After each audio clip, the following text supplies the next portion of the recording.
సిరిసిల్లలో చేసిన వ్యాఖ్యలపై ఈసీ నిషేధించడంపై బీఆర్ఎస్ అధినేత కేసీఆర్ ఫైర్ అయ్యారు. మహబూబాబాద్లో ఎన్నికల ప్రచారంలో పాల్గొన్న కేసీఆర్ ఈసీ రేవంత్ రెడ్డిపై ఎందుకు చర్యలు తీసుకోవడం లేదన్నారు. రేవంత్ రెడ్డి తనపై చేసిన వ్యాఖ్యలు ఈసీకి కనిపించలేదా వినిపించలేదా అని మండిపడ్డారు.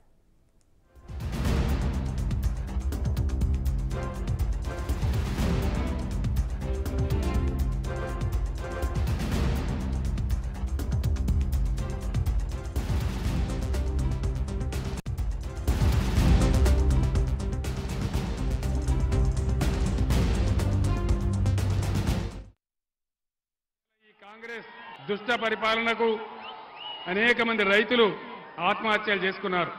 ఈరోజు కాంగ్రెస్ అరచేతుల వైకుంఠం చూపించి 6 గ్యారంటీల పేరిట తెలంగాణ 50 మంది ప్రజలను దగా చేసి మోసం చేసింది. మళ్ళీ ఈ ఎన్నికల్లో వాళ్ళే గనక గెలిస్తే ఇంకా అమలు చేయకుండా ఏం కాదు, వాగ్దానాలు లేవు ఏవి లేవని అన్ని కింద బండబెడతారు.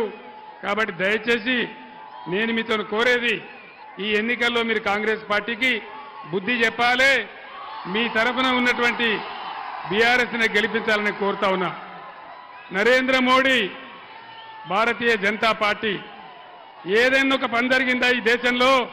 15 లక్షల రూపాయలు వచ్చినాయా ఎవరికన్నా? మోడీ 15 లక్షలు ఇస్తానడు వచ్చినాయా? మరి ఏమొచ్చినట్టు మోడీ కాలంలో?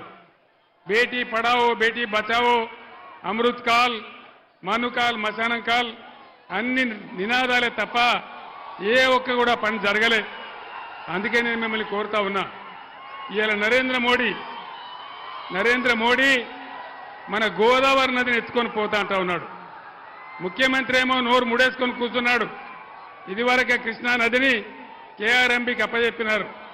ఇదివరకే కృష్ణా నదిని ఉంచబోయి కేఆర్ఎంబీకి అప్పచెప్పినారు. ఇవాళ కనీసం ఖమ్మం పట్టణంలో మురికి నీళ్ళు వస్తా ఉన్నాయి. మన మహబూబాబాద్ నియోజకవర్గంలో కూడా డోర్నకల్ కానీ, మహబూబాబాద్ కానీ, నర్సంపేట కానీ భయంకరంగా మంచినీళ్ల సమస్య వస్తా ఉన్నది.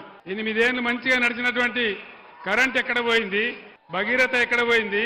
దయచేసి మీరు ఆలోచించాలని కోరుతా ఉన్నా. 70 ఏళ్ల కాంగ్రెస్ పాలనలో కూటమి మేనిఫెస్టోకు ఆదరణ లభించిందని